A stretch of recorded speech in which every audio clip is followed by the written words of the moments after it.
Greetings and felicitations. Hip hip hurrah, tally ho. Hey, my little Georgia Peach. Hey, Puddin'.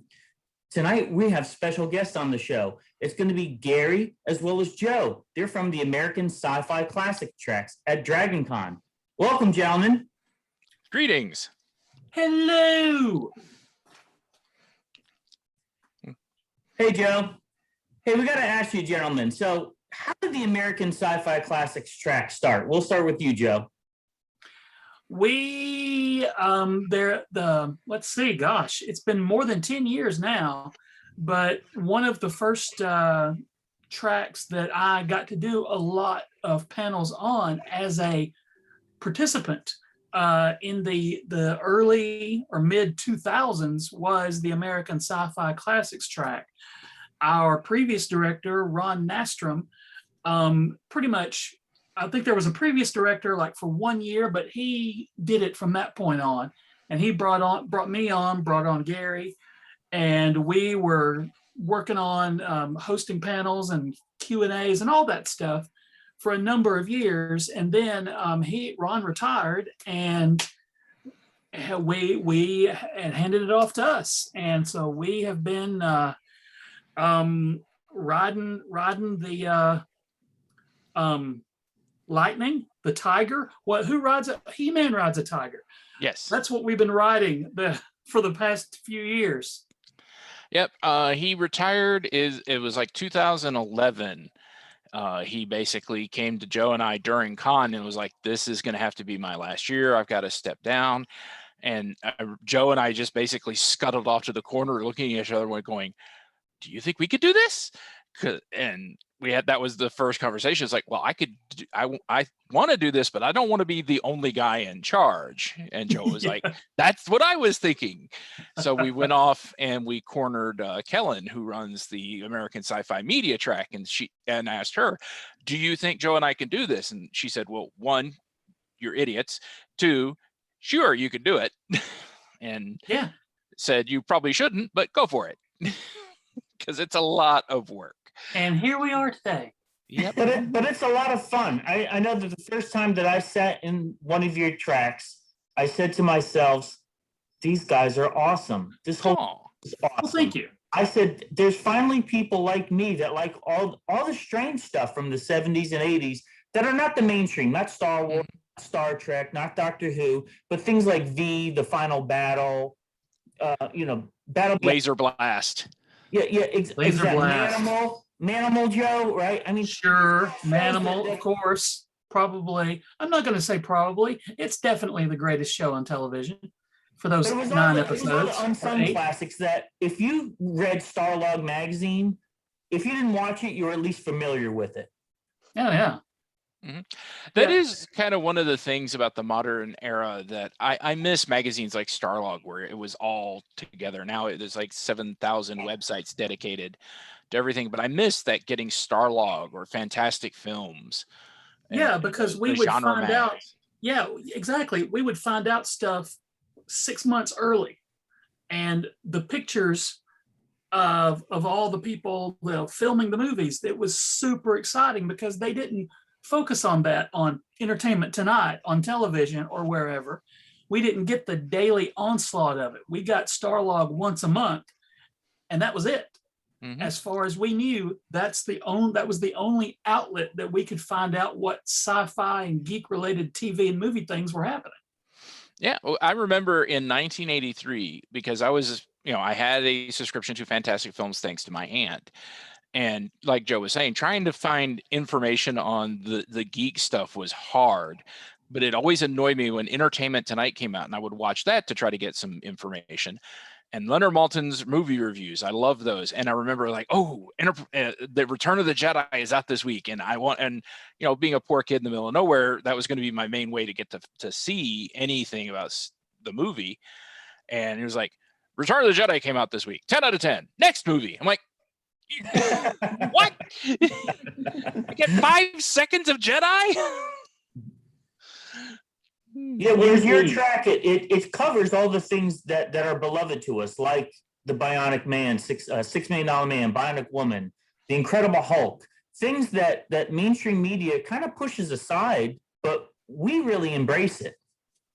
We of course, Dragon Con, there's something for literally everybody at Dragon Con, and at lots of sci-fi conventions, not just Dragon Con. I mean, that's kind of the appeal of the whole thing.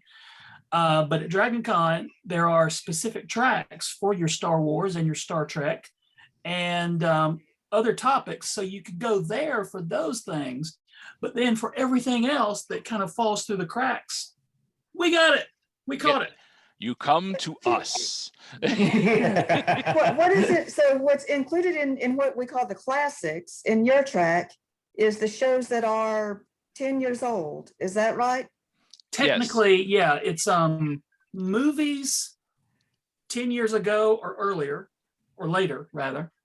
What is it? Is it earlier? Later. Thank you.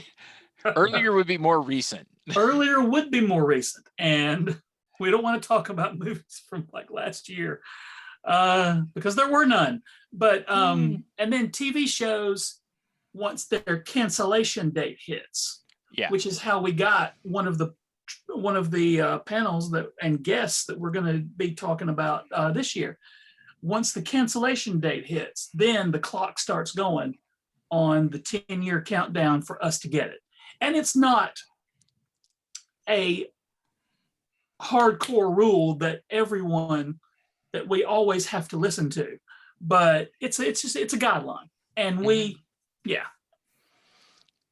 and that's the main thing, is anything that stopped 10 years ago that no one else has got their grubby little hands on. Yeah, exactly. That's it. Like, give us an idea. What were some of the highlights over the years on the American Sci-Fi Classics track that you find so memorable?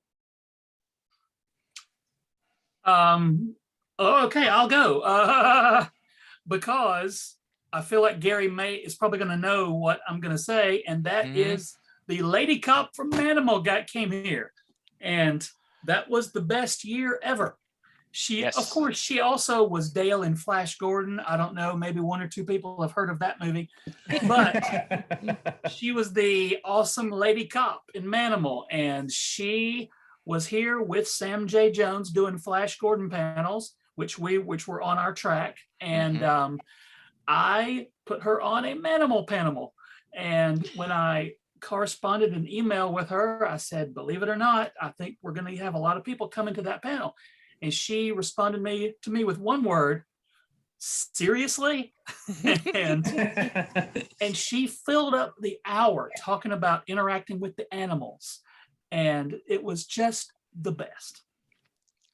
Yeah, and speaking of Flash Gordon, is like one of my favorite memories is that same year we did a panel on Flash Gordon for the anniversary, and we did it on Thursday night. Now, anybody who's been to Dragon Con for the last few years knows that Thursday night programming is now a thing, but for the longest time, it wasn't.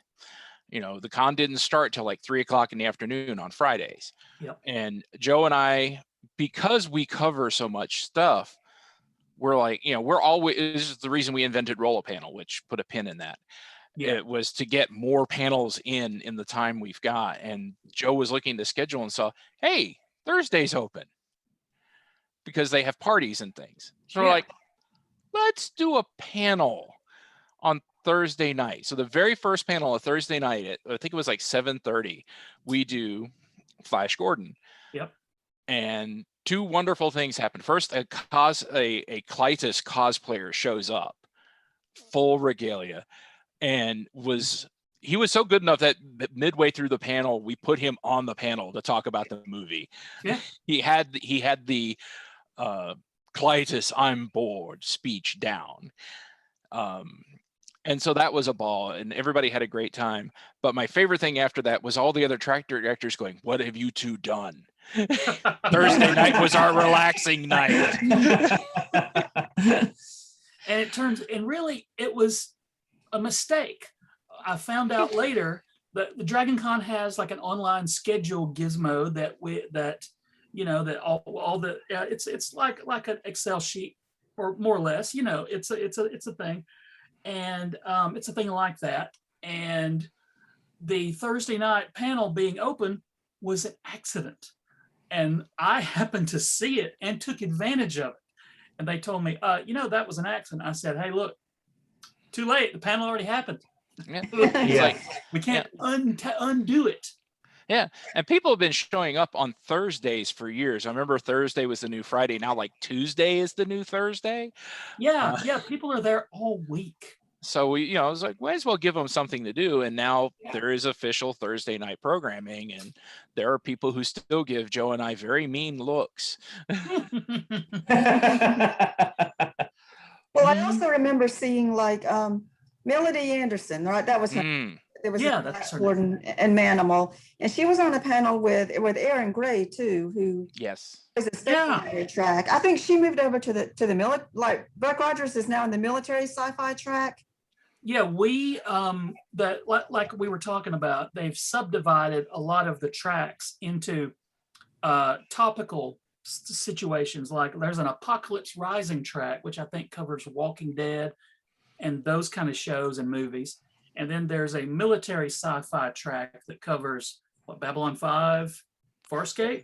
Babylon This is 5, all Farscape, right. Yeah. Battlestar Galactica. Mm-hmm. Yeah. They got Firefly because Firefly starts with a war. That's right. Oh, and Buck Rogers. Yes. So yeah, they kind of And Stargate. Yeah, they started out, I think, as the Stargate track, and then I believe so. and then Yes. Stargate kind of ended If eventually. if we had all 5 of those shows, which technically from a cancellation standpoint they could belong to us, but that'd be all we did. There Yeah. wouldn't be room there. That's 5 shows with an immense fan base, and we would have to start doing panels right now Yes. to get them all in. Yeah, you still have plenty of shows left. There's It was- tons. Yeah, Tons yeah. of Mhm. We have not ever been short of things to cover on Yeah. the classics track. Yeah, we're continually running up against we should do a panel on that. When? Because Yeah. Mhm. we start on Thursday, and I think we were one of the earliest starts, and we are one of the latest stops because we go through Monday afternoon, and when a lot of other tracks. You have to do at least, I think, 1 panel on Monday, and we usually do like 4. Yeah. Yeah. But like I said earlier, that's why we invented the roller panel, which is Let's our talk friend about Mike it. Dixon. Yeah, it was a suggestion by Mike Dixon, and he was like, "Why don't you take?" He cosplays as, if you've ever seen the old D&D campaign book, Unearthed Arcana, which has the guy in the green robe with the map in front of him. He cosplays that with a D&D board in front of him, and he does these giant 20-sided dice for it. And he's like, "I could make a 20-sided die for you if you give me what you want on the die." And here is last year's that we did during the virtual Dragon Con. And Oh, that's what cool. we do is Yeah. we pick like 20 movies from whatever year, and then we invite And the audience to roll the giant die when we're there in person. Yes. And then we'll do like a 5-minute mini panel on whatever comes up. And we will put every single person that we know on that panel, so that there's at least one person who can talk about whatever comes up. Yeah. I think we have the record for largest number of panelists on a panel. I think we got like 25 up there once. Yes. This year we're going to try to break it. And I mean the record and also the stage. Yes. Now, and at the end of the con, we auction those dice off for the charity, for the Dragon Con charity, which this year is Big Brothers Big Sisters. That's right. That's awesome. That's awesome. And we've been on a panel together. I remember you visited Nashville and came to a con here. Yeah. We had an extemporaneous panel, and we all have the kind of minds that if it happened in the 70s or 80s, we know about it. We don't have to research it. It's just, it comes like that. And I think that's one of the funnest things about your panel is you draw not only an audience, but panelists that really live this American sci-fi classics lifestyle. Just, it's in our hearts. We love it so much. And everyone that you have on the panel just has that expression of feeling of this is more than just an expression of what we liked, but wasn't it an awesome time period to grow up in? It really was, entertainment wise, not so much air conditioning wise, but because we didn't have it. But yeah, TV was pretty awesome back then. And Gary, and I'm sure you two guys are like us.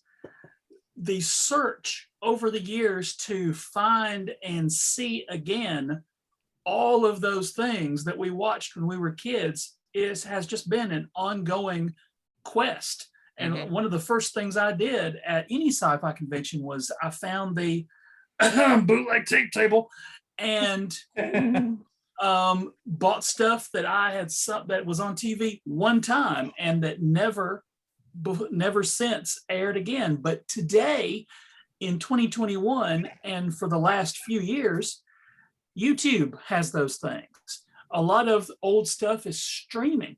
Disney Plus now has all the Marvel, most of the Marvel cartoons that we grew up with at the click of a button. It's crazy. Yeah, we live in a time where it's so easy to go back and watch all those old shows. So that helps more people get interested in them and come to your panels. Yeah, it's like there is something about the media from that era. I don't want to play, the gray beard back in my day card, but I'm going to play the gray beard back in my day card. There was kind of a purity. It was like, the Incredible Hulk every week. He goes somewhere, he gets in 3 change sequences, and then he moves on. You could just drop in, drop out. You could watch any episode. It didn't matter. I've been rewatching Secret Agent / Danger Man. Oh yeah, totally. Because it's a half-hour spy fix with Patrick McGowan. How do you not love that? Indeed. Yeah. It's so. There is something about going back to that media. Also, it's nice to know that there's a finite amount of it. It's like, okay, I'm committing to like 8 episodes of Manimal. I'm in and out in 8 hours. I'm done. Yeah. That's some of our friends. A lot of our friends, like you guys, are podcast hosts, and a lot of them are doing, rewatches of Star Trek, and in fact, Gary, you and our pal, well, she's not your pal, she's your fiance, Jessa, are doing a Babylon 5 rewatch right now. Yes. Wow. And I have constantly said, but have yet to commit, because I'm a goofball apparently, to doing a Manimal rewatch, while a Babylon 5 rewatch would take forever because there are 5 years. There are 8 episodes of Manimal. I could crank that thing out, but I just haven't done it.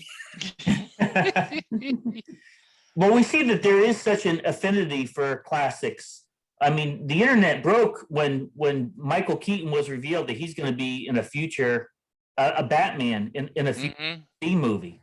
I mean, people are saying, yes, this is the Batman that we want. Why do you think that there's such a longing for the classic era of media? Part of it is nostalgia always looks good. Yeah. It's always, nostalgia goggles are a thing because, and some of it does hold up, like the Keaton Batman, that still holds up. It takes us back to a time it's like, we know it's good. We don't have to worry about the, whatever the Robert Pattinson Batman that's coming out looks good. Will it be good? We don't know. No. But if I throw Batman 89 up on my player, I know what I'm going to get, and it's going to be absolutely awesome.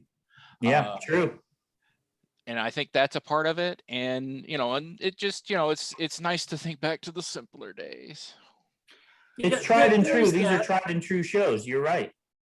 The thing is, even the ones that don't hold up are pretty fun to watch too. In a different way, yes. In a different way, yeah. I just for example, I don't remember, or I'd never seen the Legend of Zelda cartoon from like the early 90s, and I watched it for the first time on Tubi. It's an app that has a bunch of classic stuff, classic sci-fi stuff. Free ad for Tubi. They're not a sponsor. They should be. But I watched that Legend of Zelda cartoon, and it is terrible. And that's coming from me. Think of the things I like, and when I say it's terrible, oh my gosh. So, but the fact remains, it's out there. You can check it out for yourself, and like Gary said, okay, here's the thing about nostalgia. Some people embrace nostalgia only, but I don't think Gary and I and you guys are that way. And a lot of fans that are on the American Sci-Fi Classics track are not that way either. We love new stuff. Totally. We seek out new stuff, and a lot of classic stuff keeps coming back. In fact, like as we're taping this, in just a few days, there's going to be a new He-Man cartoon. What the heck? It's been what 30 years since there was a He-Man cartoon, and here we go. It keeps the cycle keeps repeating, and I like being on the wheel. Yeah, and another thing is, like, on some of these shows, like the two that come to my mind are Classic Era Who, which doesn't fall under our track, or like Kolchak the Night Stalker, where they knew they didn't have a budget. They knew, like, well, what, it's like, how are we going to make this monster happen? So they had to concentrate on story. They had to concentrate on character. Yeah. And and sometimes when you can throw $6 million of CGI budget at something, okay, yeah, that looks pretty, but where's the meat? Yeah, that's true. That's true. Twilight Zone. I mean, there are a ton of shows that it was story driven primarily. And so that's why they hold up, and that's why we go back. You're right. So what do we have to look forward to this year? We're recording now. As far as guests too, we want to know about. Okay, we as we alluded to earlier, we've got a new show that's headed to our track this year, and Gary, tell them what that is. It would be this little independent show. It was not on really long. Nope, not a lot of people might have heard of Smallville. Oh, that's great. Yep. So we have Smallville. We have, I believe, the entire cast except the one that's going to jail is coming. Yeah, except her. She's going to be busy. But we've got Rosenbaum, we've got Welling, if I'm not mistaken. So we're going to have a big reunion panel, and also our good friends on the Michael Bailey is, it all comes back to Superman when it comes to Michael Bailey. We'll be talking about the show as well. So I'm excited for Rosenbaum just because he is done so much stuff, not just Smallville, but the voice of the Flash on the DC animated series is. He's a great actor, yeah. And he was great as Lex. Smallville.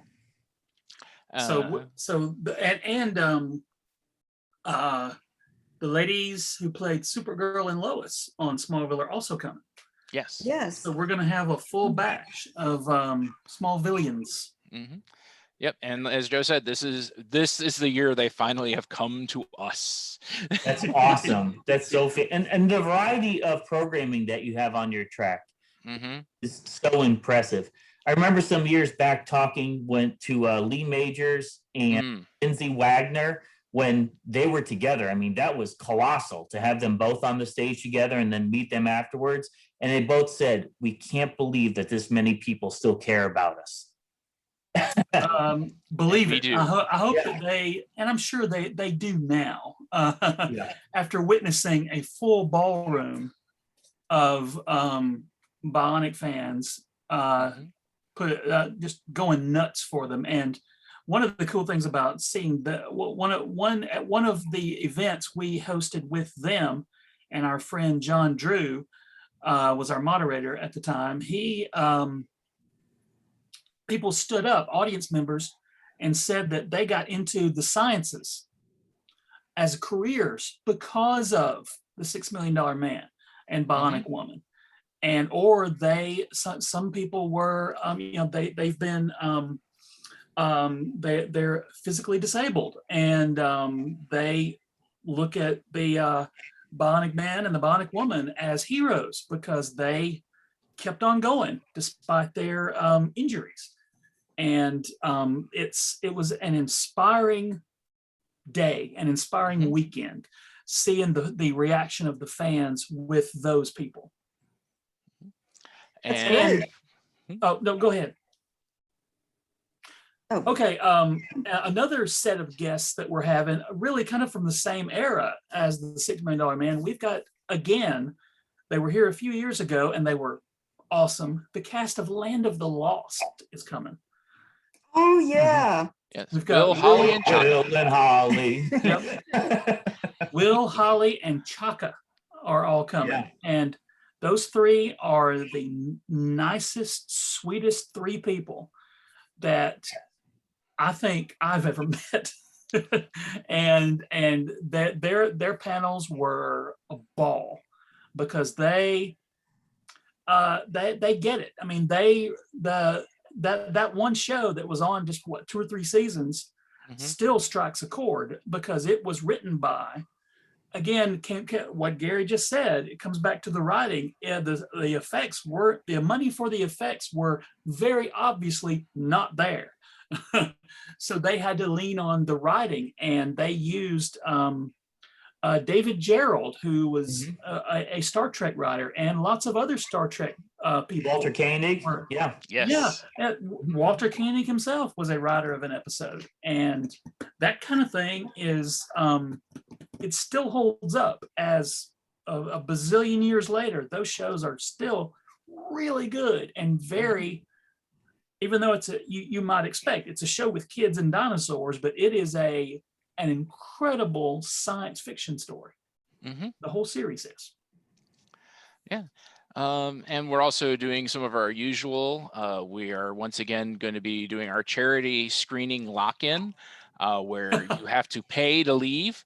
The more, the sooner, the call, we can't technically force you to stay, but if you want to leave in the first 15 minutes, that's $20.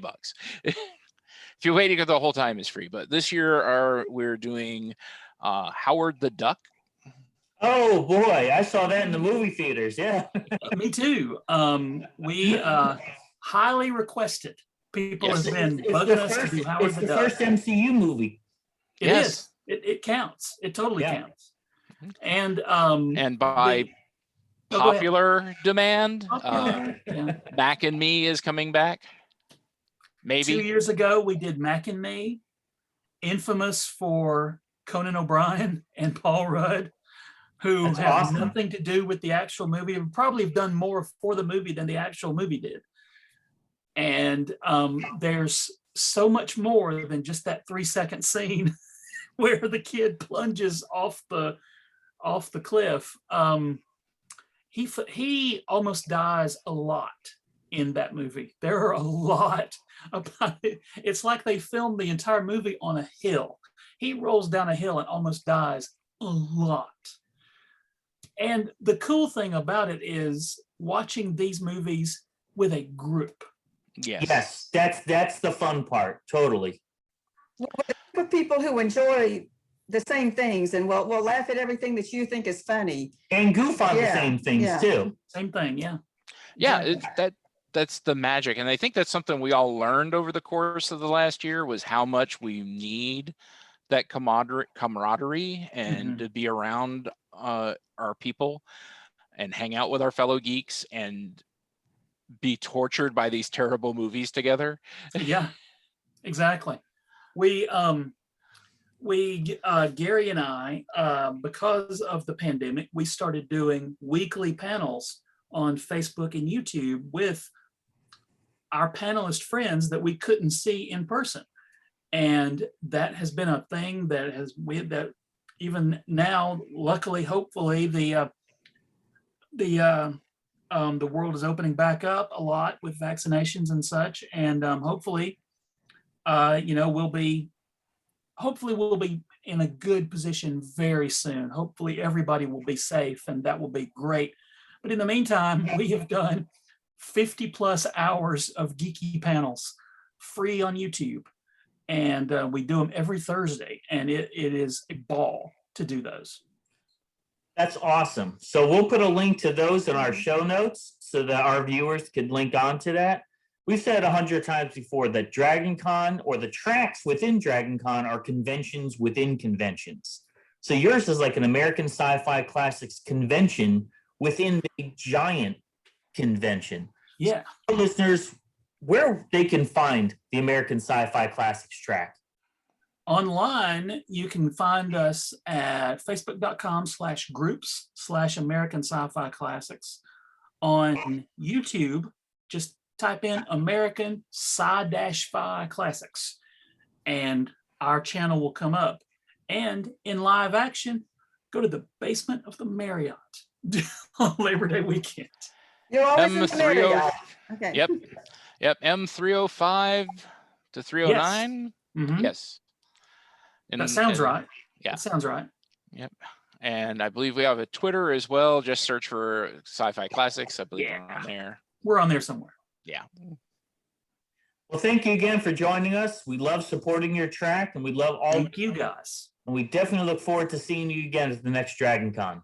Yes, sir. And ma'am, can't wait to see you guys. Yes, it's going to be great. I can't wait.